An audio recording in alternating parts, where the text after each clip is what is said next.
Maldita reencarnação. Capítulo 89, Saindo do castelo. 2. Talvez por causa do quão incomum era realizar este evento no Castelo dos Leões Negros, a cerimônia de maioridade dos Leonhart este ano foi particularmente majestosa.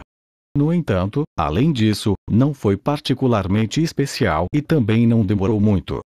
Embora as bênçãos entregues pelos anciãos fossem todas escritas de forma ligeiramente diferente, seu conteúdo era praticamente o mesmo. Não envergonhe o clã Leonhart e assuma a responsabilidade por suas próprias ações. Dos 3 irmãos, Xian foi nomeado representante.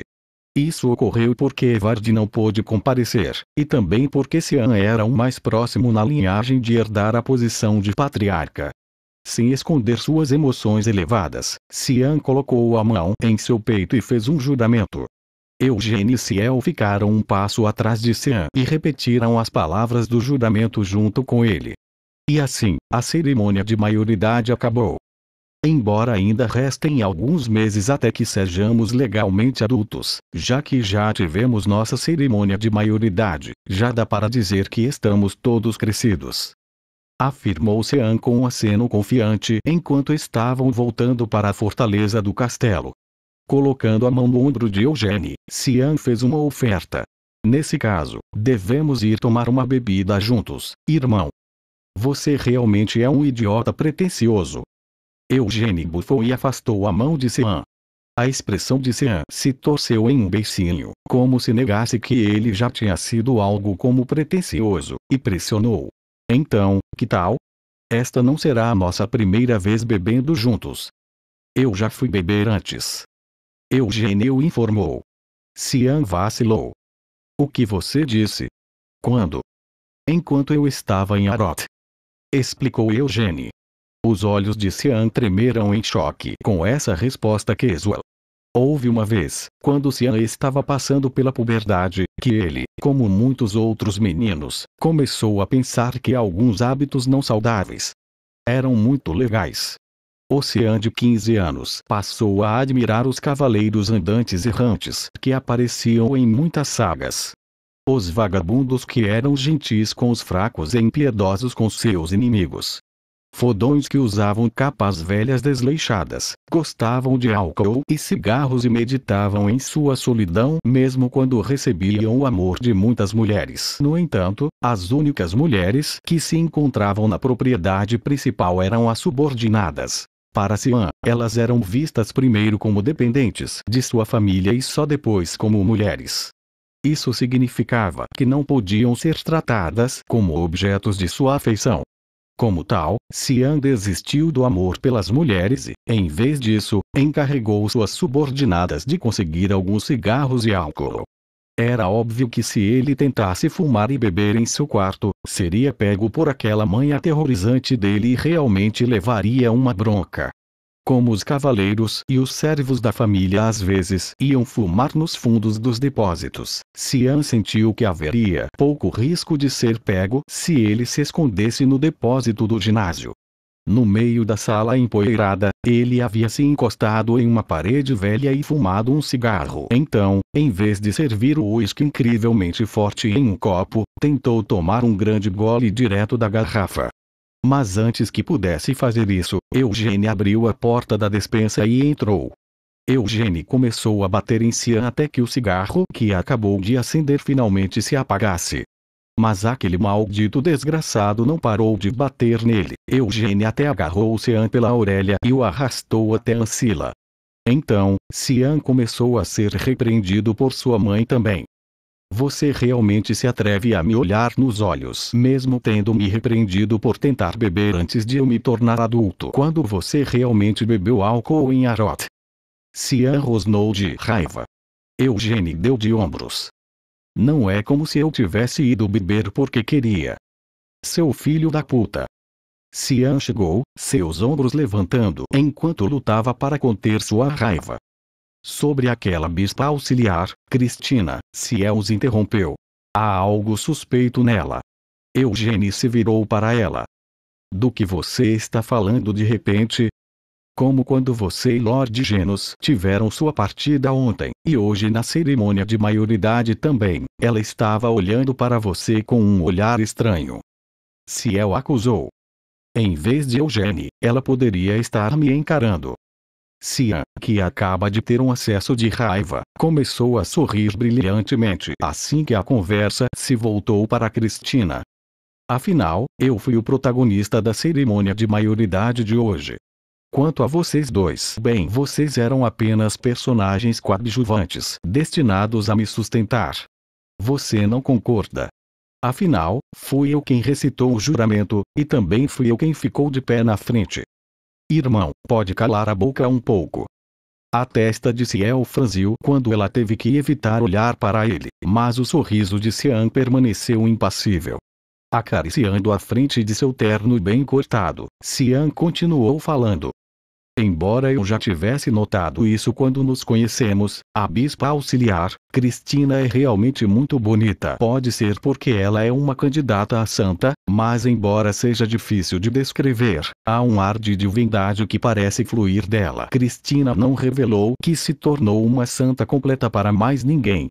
Da mesma forma, ela também não revelou o fato de que Eugênie havia sido selecionado como herói, nem que ele e Cristina iriam para a Floresta Samar. Gilead e Doines também não divulgaram nenhum desses fatos.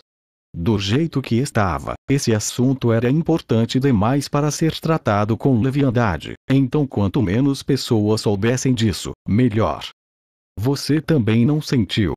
Aquela bispa auxiliar, Cristina, ela está prestando tanta atenção em você que parece estranho. Quando falou isso, Ciel olhou para o punho de Eugênie. Cristina não era a única agindo de forma estranha. Apenas 2 dias antes, seu punho estava sangrando profusamente, embora atualmente não tenha restado uma única ferida. Ciel ainda podia se lembrar claramente da atmosfera dominadora que Eugênie estava exalando naquele momento. Acho que ela só gosta de mim. Respondeu Eugênie, sua expressão mostrando quão pouco ele se importava com isso.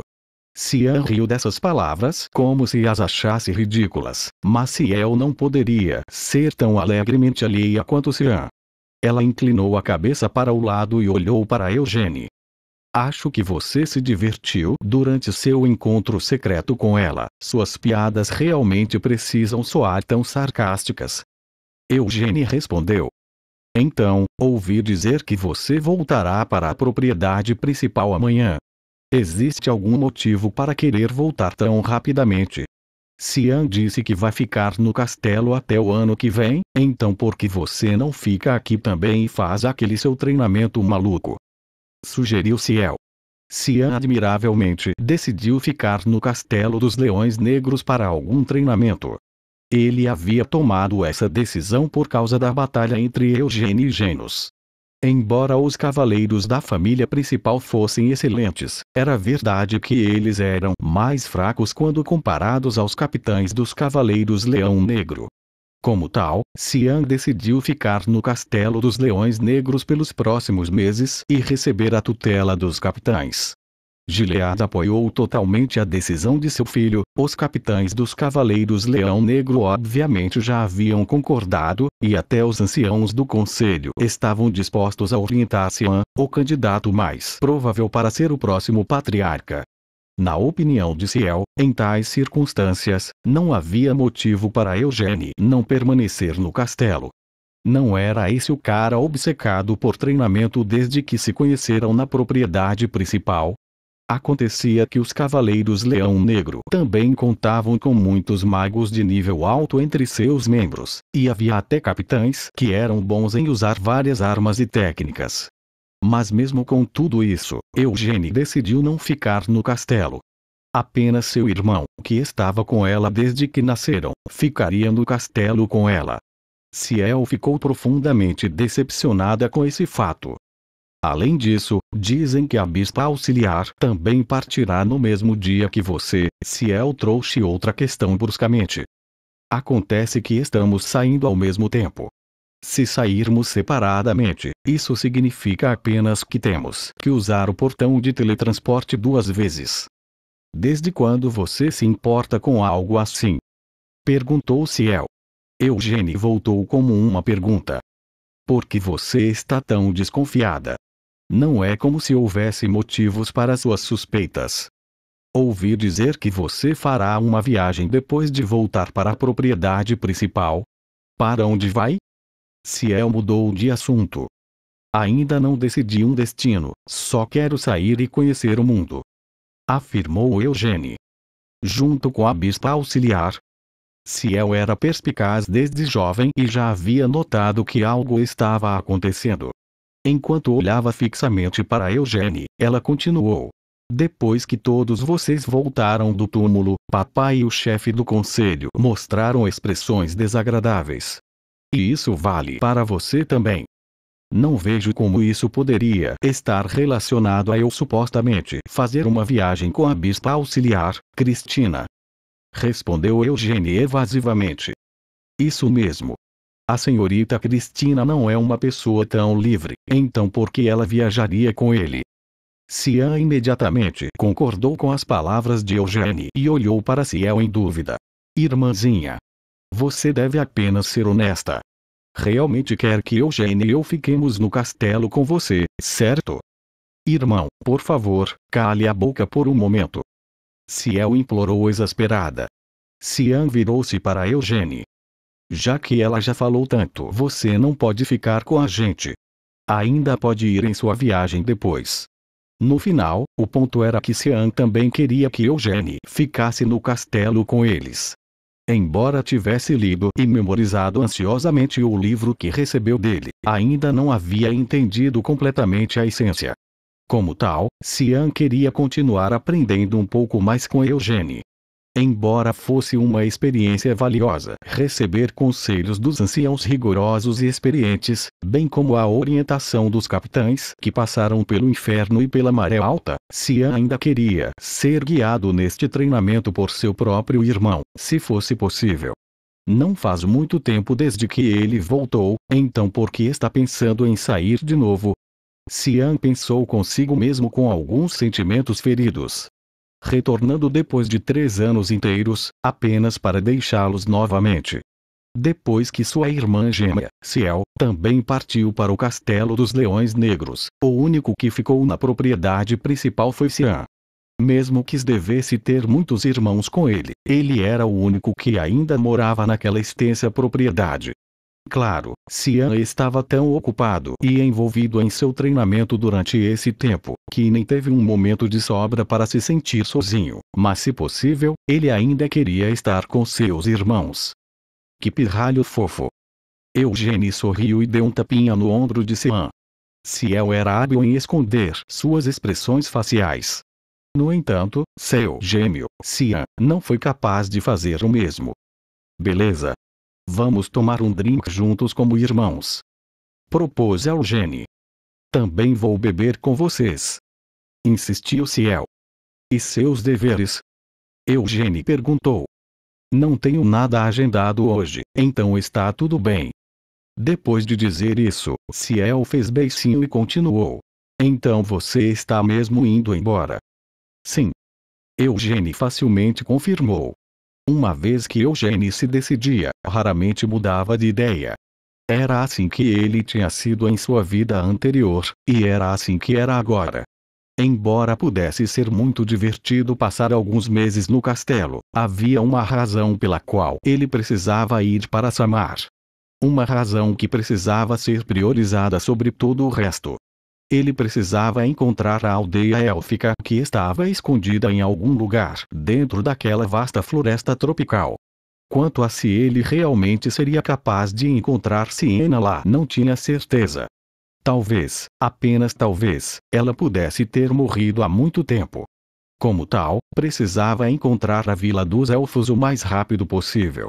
Se conseguisse chegar lá, saberia exatamente em que tipo de situação Siena estava. Ele não sabia para onde Anise havia desaparecido, e esse também era o caso de Morton. Embora aquele idiota ainda tivesse sido avistado 100 anos atrás, ele de repente declarou que estava se aposentando e desapareceu. Os descendentes de Morton, a família real de Hur, respeitaram plenamente a aposentadoria de seu ex-rei. Eugênie poderia ser do clã Lyonheart, mas se de repente fosse procurá-los e pedisse que lhe dissessem onde estava o rei anterior, não havia como a família real de Hur conceder seu pedido. De Acreon, ele seguiu esse caminho que levava a Siena. Do túmulo de Amel, as folhas da árvore do mundo.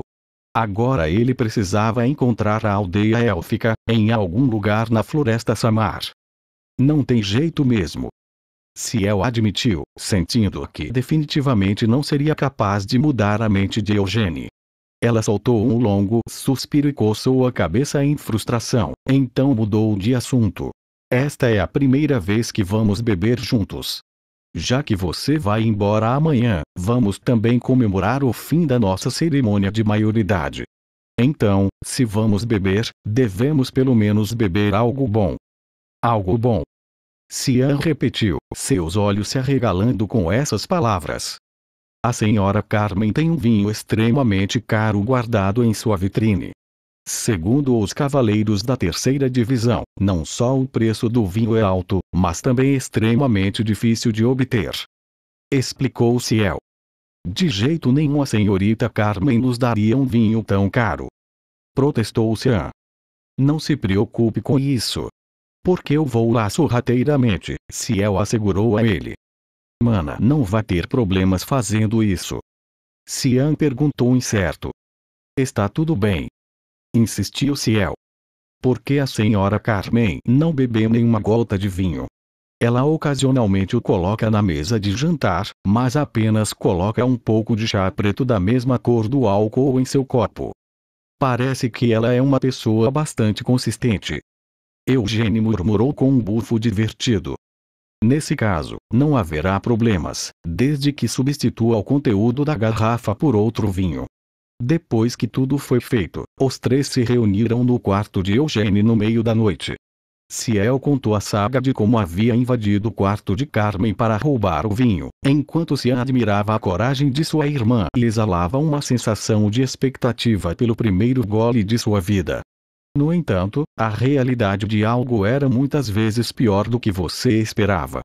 Cian, de 19 anos, descobriu que na verdade preferia o sabor do leite quente, ao vinho amargo. Este é realmente um bom vinho, Cian espremeu, colocando uma fachada. Ele então olhou para Ciel, que estava franzindo testa enquanto tomava um gole, e disse com desdém. O que há com essa expressão? Porque as pessoas gostam de beber algo tão amargo quanto isso? Perguntou Ciel. Mas eu sinto que isso é mais gostoso do que outros refrescos. Ciel, você não pode apreciar o sabor deste vinho, porque cresceu tão suavemente, sem dificuldades. Declarou Cian pretensiosamente.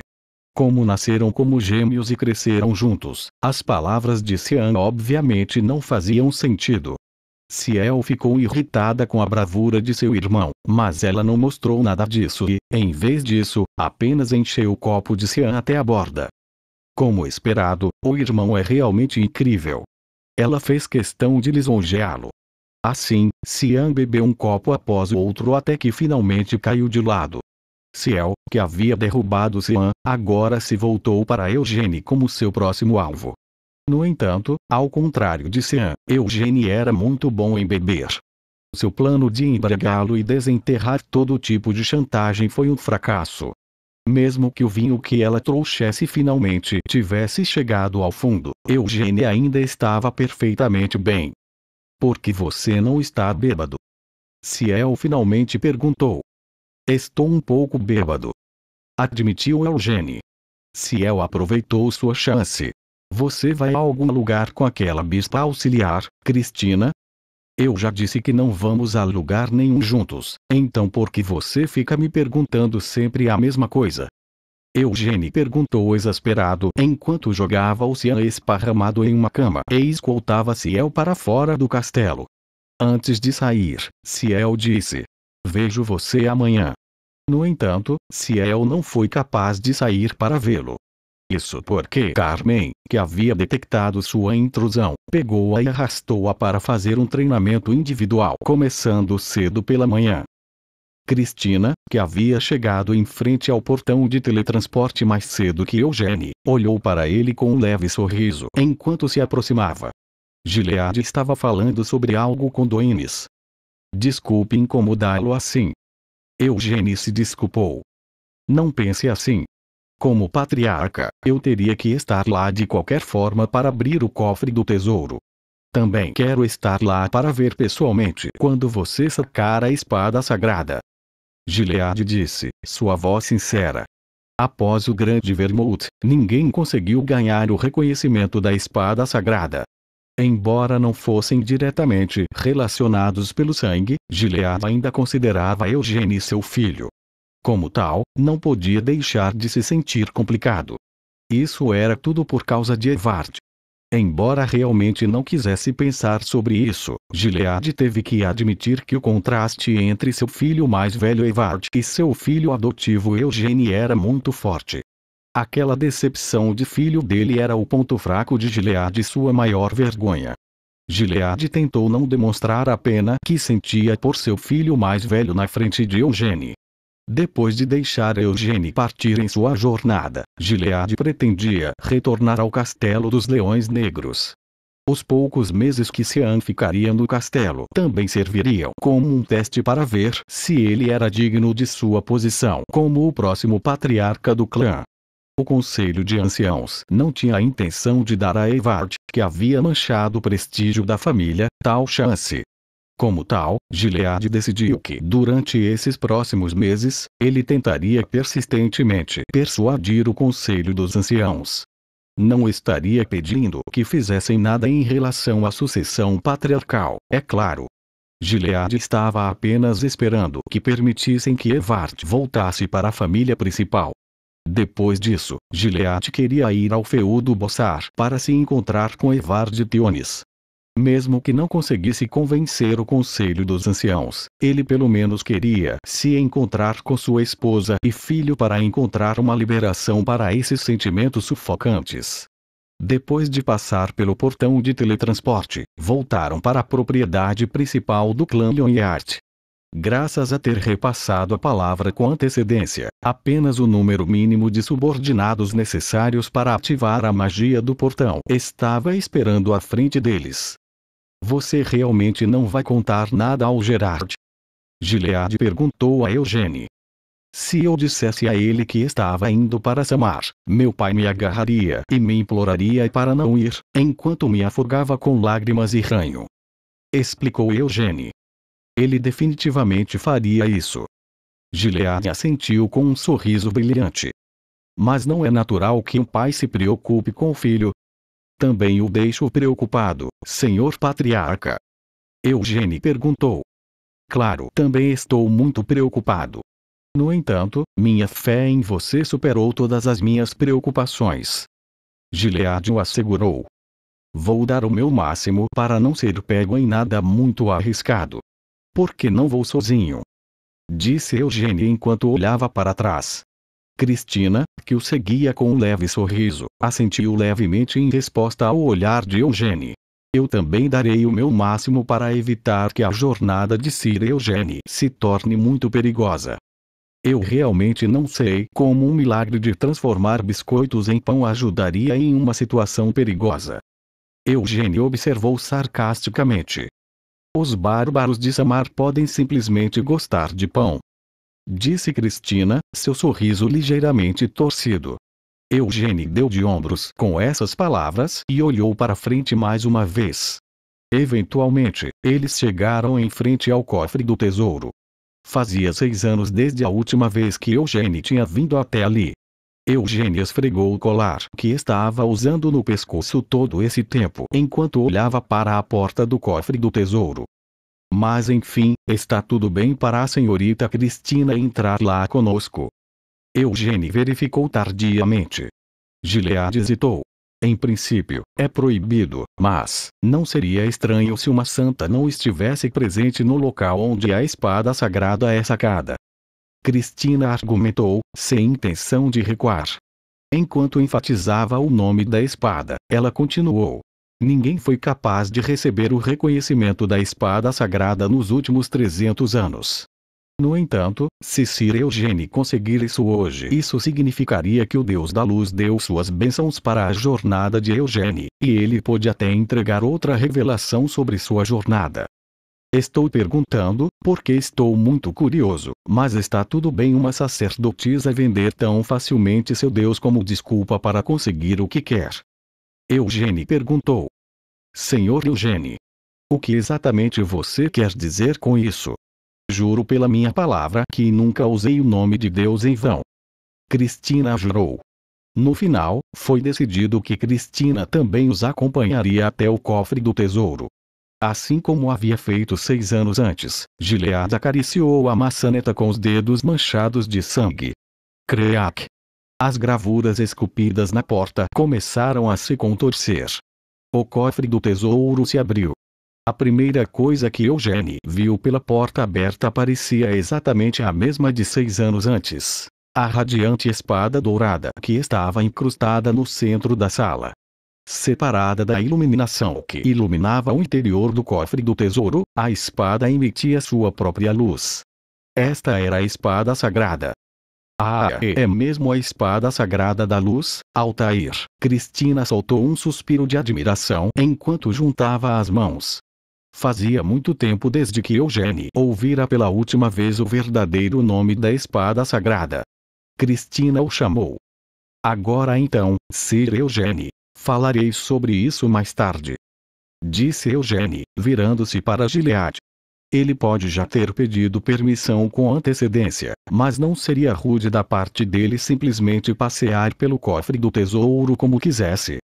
Você não precisa prestar atenção em mim. Gilead disse com um sorriso irônico. Foi só então que Eugene sorriu e começou a passear pelo cofre do tesouro. Ele viu a lança dracônica, Carbus, o raio pernoa e a espada devoradora, Aspel. Essas 3 armas estavam nos mesmos lugares que estavam 6 anos atrás. Contanto que seja bom em empunhá-las, qualquer uma dessas armas pode ser usada para conquistar um país. Eugene ficou maravilhado com a visão. Isso não era um exagero. Vermouth tinha sido capaz de liberar uma tempestade com um balanço de Vinit, uma montanha desaparecia sempre que disparava com a Carbus, e quando atirava em algo com Pernoa, o próprio chão desabava. Mesmo que Aspel não pudesse criar um espetáculo tão grande quanto essas outras armas, ela mostrava seu verdadeiro poder quando cortava os feitiços de Mega, classe dos demônios. Vermouth, sempre pensei que você fosse um maldito ganancioso para monopolizar armas como essa sozinho. Refletiu Eugene. Exceto pela espada sagrada, a maioria dessas armas foi encontrada durante a jornada. Naquela época, Amel estava extremamente carente de mana, especialmente quando comparado ao resto do grupo, então não conseguia lidar com nenhuma dessas armas que consumiam uma carga de mana. Esse ainda era o caso até agora. A lança dracônica e o raio consumiam muita mana. Bem, minha mana continuará aumentando a partir de agora de qualquer forma. E como aprendi magia além disso, não devo ter problemas usando a Aspel. Com um sorriso, Eugene guardou as armas dentro de seu manto. Então, ele caminhou até ficar na frente da espada sagrada. Foi apenas 6 anos antes, quando ele tentou retirá-la pela primeira vez e falhou. Antes de estender a mão para pegá-la, Eugene virou-se para Cristina e perguntou: o que acontece se eu não conseguir sacá-la? Não há como isso acontecer. Agora que Deus enviou sua revelação autorizando isso, Sir Eugene poderá desembainhar a espada sagrada. Insistiu Cristina fielmente. Eugene esperava sinceramente que não fosse capaz de desembainhar essa espada. Ainda não podia confiar totalmente na revelação divina e também não queria se tornar o herói escolhido. No entanto, no momento em que Eugene segurou a espada em sua mão, mesmo que não tivesse colocado nenhuma força em seu aperto para puxá-la, Eugene instintivamente sabia a verdade. 6 anos antes, a espada sagrada parecia não se mexer, não importa quanta força colocasse para movê-la. No entanto, agora parecia que seria muito fácil retirá-la.